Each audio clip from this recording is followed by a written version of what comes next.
Coming up on the Sports Desk, happy 2013 Torrance. We gave you plenty of time to recover from the holidays and settle into the new year. Now it's time to catch up on all the prep sports action from around town. Over at Bishop Montgomery, it's a new year and same old nights on the hardwood. Can the black and gold go on the road and keep their perfect season intact against one of the top teams in the state? Speaking of top teams, South Girls Soccer is just so accustomed to winning that even at the start of Pioneer League play, they've declared their goals for the season: CIF Finals or bust. Plus, Devontae Jenkins has stepped it up from being a student athlete to a two-sport student athlete, an absolute maniac on the court and the field. All that's coming up and more right now on the Sports Desk.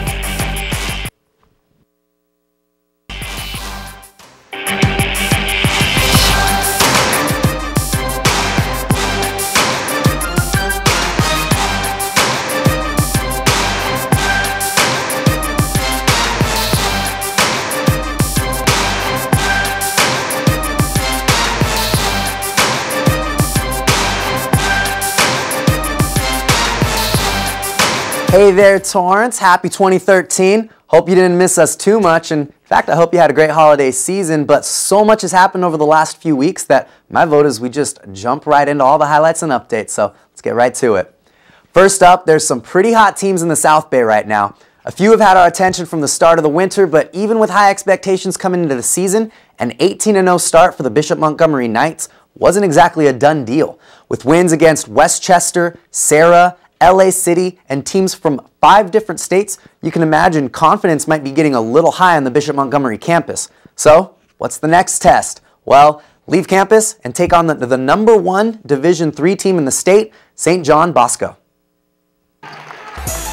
All right, we're going to cut out all the funny business and just get straight to the real deal, everybody. 3 minutes to play, and the Knights have led all evening long. Some fourth quarter dramatics here as the Braves going to pull to within 3 at 62-59, closing minutes of the game. Senior Ognjen Milokovic comes right back on the next play, drills the 3 to put Bishop back up by 6, no worries. Immediately after that, the Knights playing some pressure D, come up with the steal from Justin Bibbins. Milokovic going for the layup, he's fouled hard, that little tantrum, going to draw the technical foul. So Ognjen going to go to the line. He's going to make all 4 foul shots. He'd finished with 23 points and 8 boards on the evening. His performance in the closing minutes really the deal breaker as the Braves could not put it together down the stretch and climb back after that technical. The Knights going to run away with one, a big one on the road, 74-63.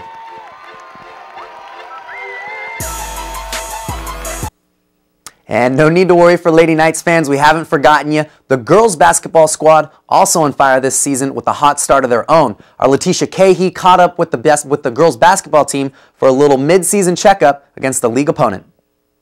After being on the road for all of winter break, the Lady Bishop Knights finally returned home where they beat LaSalle in a blowout fashion. Coach Johnson was very happy with her team's win and gives us her thoughts on tonight's game.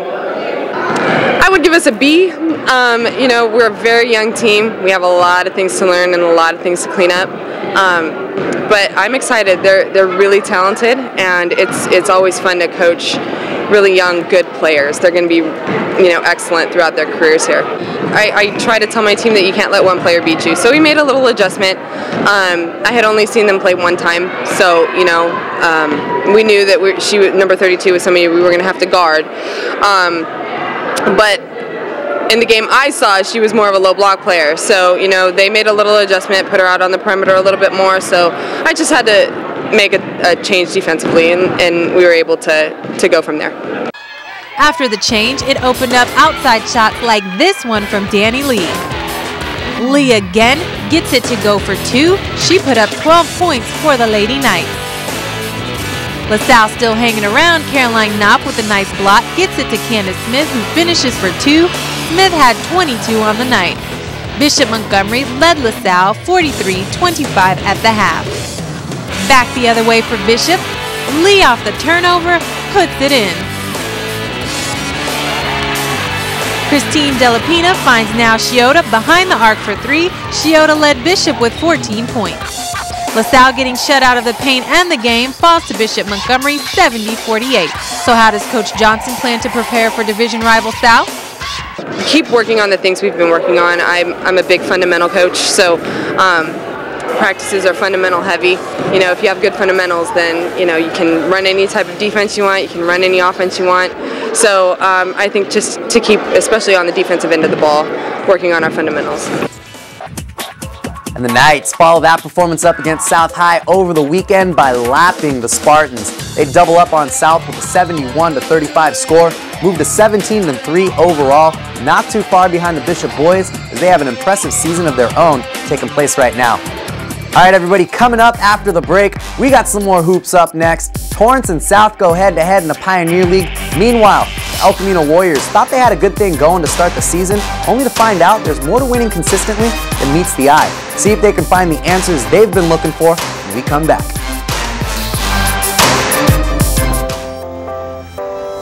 This could be a bicycle. Or a bat. This could be a robot. Or an airplane. This could be a playground. This could be a book bag. Or a soccer ball. This could be a book. This could be beautiful. This cannot be trash. This can all be recycled. Learn more at thiscouldbe.org. One of my biggest passions in life is animals. That's why I've worked with Morris Animal Foundation for over 40 years. Morris Animal Foundation is a world leader in helping animals live longer, healthier lives. Like my favorite, dogs, of course. Well, maybe kitty cats are the best. I also like horses. Some of my best friends are apes. Elephants. Elephants are so wonderful. And who wouldn't want to cuddle up with a tiger? Oh, am I kidding? I love them all. The point is, Morris Animal Foundation is giving animals a healthier tomorrow. You can too. Just show your support at morrisanimalfoundation.org. It's all about a healthier tomorrow. At my age, I'm all about that.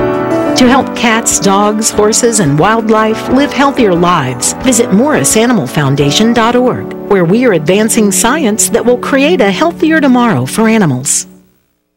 Hey, how's it going? Welcome back to the Sports Desk. Last we gave you a lowdown on how hot hoops are over at Bishop Montgomery, while around the rest of town, there's still teams tipping off everywhere. Reporter Kyle Sexton took a little time away from This Week in Torrance to drop into the South High Gymnasium and see how two Pioneer League teams are shaping up coming out of holiday tournament play. League rivals neck and neck, but the Spartans' defense set the tone early. Kenny Higashi with the takeaway feeds Ryota Kasashima in for the layup. Torrance's main man, Brett Akahiji, in for the shot, denied by Kenichi Hackman. Spartans couldn't hold back Akahiji the whole time, in for it, and finishes with 12.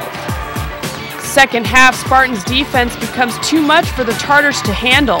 Torrance in control of the ball, stripped away by Kasashima. He drives it up and in, taking the Spartans to a 7-point lead. Spartans keep the momentum going in the fourth. Jake Lai finds Kasashima, driving to the basket. Spartans don't even give the Torrance Tartars a chance. Kukurja again with the steal for Michael Matthews. Alley-oop to Hackman, and that puts the Spartans up by 10. Torrance Tartars never recovered and left with 20 turnovers. Spartans with the W, 49-37. Kasashima finished with 14 points. Well, this was a big win for South High against the division rival, and with the loss to West High, this is sort of the Spartans' way of saying, hey, here we are, we're back, and we're ready to play. But the coach doesn't want them focusing on this win too long. He wants them focusing on the games they have ahead, and they got 2 on the road coming up. It's a league win. It's our first league game, so that's certainly important. That's one step along the way. We have 10 league games, and we'll certainly concentrate well and practice on Thursday for our second league game, which is Friday against North. So what's going to spark another winning streak and keep these guys division champs? Definitely stepping it up on defense and protecting the ball, as we've been doing. Reporting from South High, I'm Kyle Sexton for the Sports Desk. Thanks, Kyle, for that exciting tip-off to our Pioneer League basketball season. Moving on up to the JUCO ranks, the El Camino Warriors are well into their season that started off promising at 4-2, but after losing 6 in a row to follow that up, our Jenny Phillips thought it'd be a good time to see what's going to get Elko back on a winning path. The Warriors returned home from a month-long road trip during which they lost 6 games in a row. Let's see if they can turn things around tonight. ECC Compton Center in the Warriors' house tonight for an interdivisional showdown between two teams with losing records. Elko and the Tartars keeping the game close to start. Sophomore David Hauer with a 3-ball, putting the Warriors back within 1 point, 9-8 Compton. The Tartars heating up here, 2 minutes to go in the first half. Kyle Flornay with the offensive board and the tip-in. He misses the and one, 30-24 Compton. After being down by as many as 15 in the first half, Elko battles back in the second. 5 minutes to go, and Josh Wilson from downtown, he cuts the lead to 1, 57-56 Tartars. 20 seconds left, Elko down 2. Marcus Clark finds Howard at the top of the key. He hits the jumper to tie the game, and we're into overtime. 1:17 remaining in OT. Clark with the and one. Warriors up, 72-69. Compton bounces back though. Seconds left. Chris Miller with the scoop shot, and it's good. 75-74 Tartars. 3 seconds left in the clock. Elko can't get it in before the buzzer, and they suffer another tough loss. We didn't come out with enough energy. We only put together one half. We need to put together both halves. And when we put together both halves, I think we could be unstoppable. It hurts, but I mean, we made progress. So it's always hard after a loss, but we made progress. We all did better things during the game than we've been doing. So hopefully next game we get a win. When things start going wrong, it's hard to stay positive. So, I mean, we all just got to believe and keep praying, and hopefully it'll get better. Despite an impressive comeback led by Josh Wilson, who after being held to just 4 points in the first half, finished with 22, El Camino College still suffered a devastating overtime loss. These guys are going on the road next to try to get their first conference win and break a 7-game losing streak. From El Camino College, I'm Jenny Phillips for the Sports Desk. Thank you for that, Jenny. So up next for Elko, the Warriors hit the paint against South Coast Conference foe, LA Harbor. The Lady Warriors also struggling to get things done on the court. They fall to Long Beach 76-43, dropped to 4-10 overall. The ladies in the midst of a 5-game losing streak themselves, with the top-ranked team in the state, Mount Sac, up next on their to-do list. So things definitely not getting any easier in the near future here at El Camino College. Remember, soccer is a fall sport at Elko, so these two basketball squads, all the action we're getting for Warriors fans. Now, it's not all doom and gloom on the basketball court in this town outside of the Knights campus. Don't worry. At North High, we watched the Saxons tear through the football season with one of the best offensive attacks the school has ever featured. And one of those weapons, Devontae Jenkins, didn't exactly slow his roll and relax after the CIF championship game this fall. In fact, in less than a week, he was on the basketball court pursuing another passion. It's hard enough being a student athlete already. Now, throw in the title two-sport athlete, you gotta wonder how he does it, right? Well, Brittany Johnson not only asked those questions, she went straight to the woman helping him sort it all out along the way. Because behind most star athletes, you'll usually find a rock star mother. Check it out. So we all know that whether Devontae Jenkins is on the field catching touchdown passes from Wan Hernandez or lacing up his sneakers to hit the basketball court, we're going to see a great performance. This 6'3" co-offensive football player of the year is a threat that no one wants to deal with. He can beat you up the middle, reach over defensive backs, and cause havoc on the defensive end. If you ask his mom, he's also great at juggling two sports and academics, to be correct. It's tough sometimes, just trying to balance it all and then time management, and so we worked a lot with that, and so he's really actually gotten a lot better with that, you know, especially when he added football on top of the basketball. So yeah, he's doing very well. Devontae, who averages just over 9 points a game and 4 rebounds, may be the big man on campus, but when he steps foot inside his parents' house, he's not given any special treatment. In our house, we try to make sure that he stays grounded and that he still has to do everything else everybody else does, you know, chores and, you know, keeping his grades up and make sure that he has, you know, responsibilities and things like that. So yeah, it's not like just because he's an athlete doesn't mean that, you know, he gets away with more than anybody else. Devontae knows academics is a priority in the household, and he's doing a great job of balancing it. He does have offers from different colleges, but you know I'm not going to tell you where he's going. You have to check back in with us when we reveal where he will end up, along with his buddies Mikey Gerardo and Wan Hernandez. Reporting for the Sports Desk, I'm Brittany Johnson. All right, thank you for that interesting look at Devontae's athletic career, Brittany, and of course to Donna Jenkins for sharing that story with us. Coming up after the break, we move to the pitch, plain and simple. The South Spartans are legit and nobody can say otherwise. It's one thing to expect to win, it's another to say you're not slowing down until you do. You'll see what I mean right after the break. They fought for social change. They fought against tyrants. They fought for human rights. Yet behind these achievements are individuals who waged a more personal war. They fought the struggle against mental illness, and they won.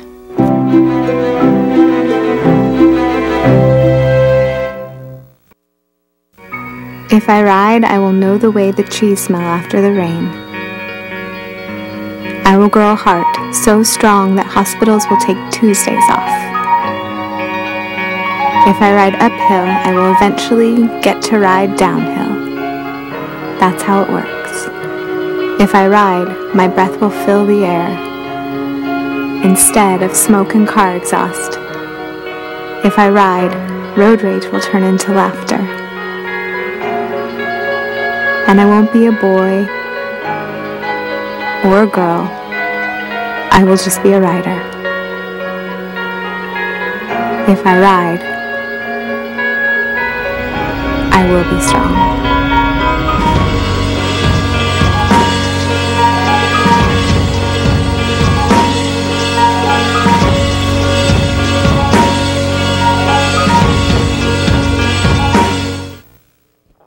Hey there, welcome back to the Sports Desk. Once more, we're going to move over to some soccer scores and stories now, starting off with possibly the top soccer team in the area, the South High Spartans. Having lost in last year's CIF semifinals, South isn't exactly a Cinderella story, and the expectations they've set for this year are becoming pretty high and pretty narrow. Win the whole thing or bust. To bring you that story, welcome back to the Sports Desk. Now all you old school fans of the show will remember him, Vi Salas. After completing its non-league season, no one would have faulted South for resting on its laurels. In reality, however, the Spartans have done the exact opposite. This was never more true than in South's 3-0 victory over North. Despite dominating both possession and the scoreboard, the Spartans were, and are, not satisfied. There's a lot of chances we missed, and there were some times that we got kind of sloppy on defense and just everywhere on the field. So it wasn't our best game, but I'll hope to improve on that. We just came in, thought, okay, we're going to win, and then it turned into kickball, pretty much.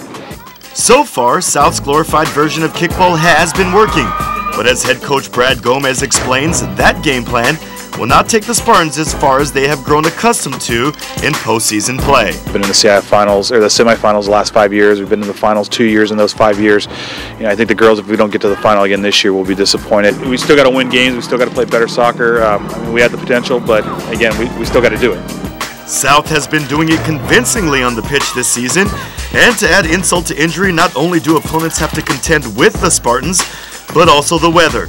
During South's game against North, temperatures dipped below 50 degrees. We were out here training, and it was like some of the little freshmen that were playing on the other field got blown away, I think. It was so windy, but it's the wind comes in off the ocean. It's always cold. I don't think you ever get really used to being a California kid, but it helps. It was so cold. It was painful because, like, when you're running, you can't breathe. Like, my lungs were burning when I was running. So, Child abuse? No, not really, but I mean, I don't like being cold. No one does, but we all have like parkas and sweatshirts, but just gotta keep moving. It's always windy here. It's like a wind tunnel. Well, we're going to San Francisco next year for college, so we better get used to it because it's freezing up there. It's way worse than this, but yeah, we're pretty much getting used to it. Just wear Under Armours and wrap up. With the wind howling and the sun setting, South continues its march towards the CIF playoffs. And ask any South team member and they'll tell you the season won't be a success unless they win the whole thing. For the Sports Desk, I'm Vi Salas. Thanks for that, Vi, and welcome back to the Sports Desk. Always good to see a familiar face. Actually, quite the busy week for the Spartans. Two of the heavy hitters in the Pioneer League open up league play, Torrance and South, with the Spartans taking the driver's seat in their league in a 1-0 match. South gets on the board in the 73rd minute and hands Torrance just their second loss of the season. Guess who the other Tartars loss came to? Yep, the Spartans. Two squads get another hack at each other January 25th. South closed out the week with a convincing win over Marymount. 3-0 the score in that one. Would otherwise be a normal non-league win, but Marymount is actually the squad that beat South in last year's CIF semifinals. Staying true to form as a team that just expects to win at this point, South treating it like any other W in their undefeated season so far. So, time for a quick tally of South's season so far. This is just a resume of some of the Spartans' toughest opponents this season. Of course, they've beaten all of these teams. You can see they've beaten 4 top 10 teams across 3 divisions this season. All this with Pioneer League play just starting. Easy to see where all that confidence and high expectations are coming from. Also on the pitch, the Bishop Montgomery boys getting in the W column to start off Del Rey League play. Down 1-0 at the half, the Knights come back against Bishop Amat for the 2-1 victory in their league opener. Then, they follow that performance up with a thumping of Bosco Tech. 4-0 to score there, and suddenly the Knights have gone from a 4-7 team overall to 2-0 in their league and early control of the regular season. Over in the Bay League, West High falls to Palos Verdes 2-0 to even up the Warriors League record at 1-1. They'll get one more crack at the Sea Kings next time at home. Pioneer League boys North route Centennial to win their league opener. And they're going to move to 7-2 overall. 3 different Saxons score goals in the well-rounded W. South and Torrance face off also in their Pioneer League beginners, and it's soccer we're talking about, of course, so somebody's going to finish with the tie, of course. 1-1 the score in this one, both teams hovering around the 500 mark on the season. Okay, so we're officially back at it, everybody. It's a new year and we're ready for some new stories. I'm all about getting to know athletes off the field, what drives them, what makes some of them so good in between the lines or on the court. If you can think of anybody around town with an exceptional sports story that you'd love to share, let us know. We want to feature it right here on the Sports Desk. Send a call or an email our way anytime. The address is pretty self-explanatory, the SportsDesk at torranceca.gov. Hey, that's going to do it for us this week, everybody. I know it was a long break, but we're back. Really excited for 2013. I hope you are too, so have yourself a great week, and we'll see you next time.